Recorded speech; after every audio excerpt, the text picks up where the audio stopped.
안녕하세요. 세상에서 제일 예쁜 당신을 위한 닥터 강민조입니다.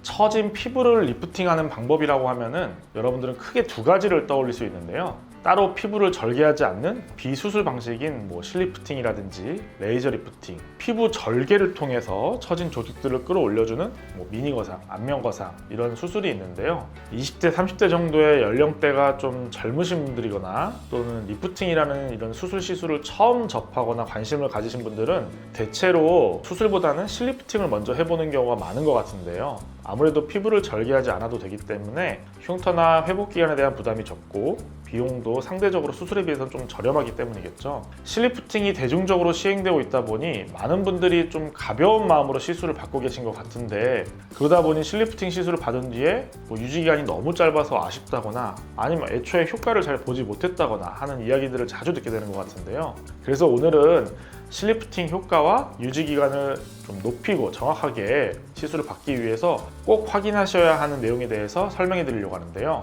처음으로 리프팅을 준비하고 계신 분들이나 기존에 실리프팅을 했는데 아쉬움을 느낀 분들이라면 오늘의 영상을 꼭 끝까지 시청해 주시기 바랍니다.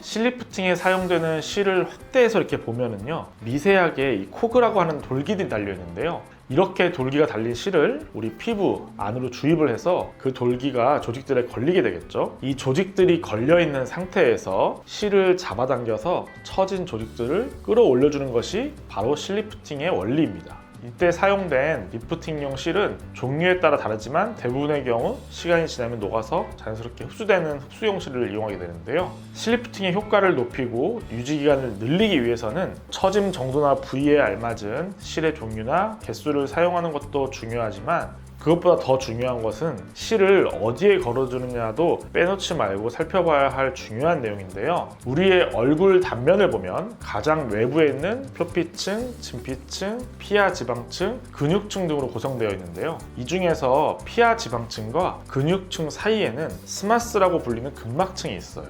제가 실리프팅을 할 때 실을 어느 조직에 걸어주느냐도 중요하다고 말씀을 드렸잖아요. 피부 처짐이나 주름을 효과적으로 개선하기 위해서는 바로 이 스마스층에 실을 걸어주는 것이 가장 좋습니다. 그 이유는 피부가 처지거나 주름이 생기는 것은 단순히 피부만의 문제가 아니라 기저에 있는 스마스층의 노화도 어느 정도 영향을 끼치기 때문인데요. 스마스층이 피부나 피하 지방을 밑에서 이 조직들을 지지하는 역할을 하고 있기도 한데요. 노화로 인해서 스마스층이 늘어지기 시작하면 그 위에 있는 피부나 피하 지방 같은 그런 조직에게도 당연히 영향을 미치게 됩니다. 결국 피부 처짐이나 주름과 같은 노화 현상들이 겉으로 드러나게 되는 것이죠. 따라서 실리프팅을 할 때에도 스마스층에 실을 정확히 걸어서 최대한 당겨줌으로써 노화의 근본적인 원인을 함께 해결해 주어야 더 좋은 리프팅 효과를 더 오랫동안 유지할 수 있는 것이죠. 하지만 실리프팅은 비절개 방식으로 진행하다 보니까 스마스층의 위치를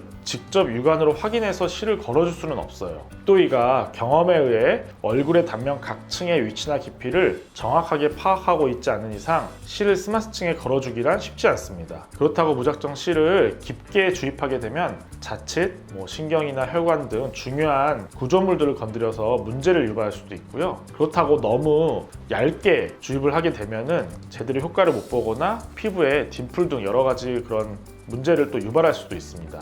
이러한 이유로 실리프팅 역시 얼굴의 단면을 구성하는 각 층에 대해서 잘 알고 있고 해부학적 지식을 가지고 있는 집도에게 시술을 받는 것이 무엇보다 중요한데요. 그러면 어떤 의사들이 스마스층을 비롯한 얼굴의 해부학적 단면을 잘 알고 있을까요? 아무래도 안면거상 수술을 많이 경험해본 성형외과 전문의일수록 스마스층이 어떤 깊이에 위치하고 있는지, 각 부위별 스마스의 특징과 두께는 어떠한지에 대해서 가장 잘 알 수밖에 없겠죠. 그래서 아는 만큼 더 정확하게 리프팅 실을 걸어줄 수 있는 겁니다.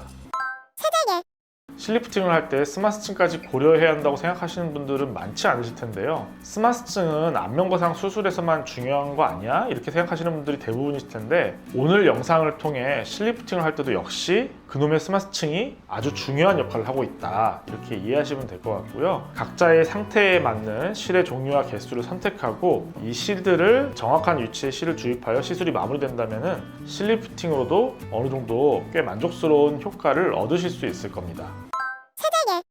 오늘 영상이 도움이 되셨다면 구독과 좋아요 잊지 마시고 다음에도 더 유익한 정보로 찾아뵙겠습니다. 그러면 지금까지 세상에서 제일 예쁜 당신을 위한 닥터 강민조였습니다. 감사합니다.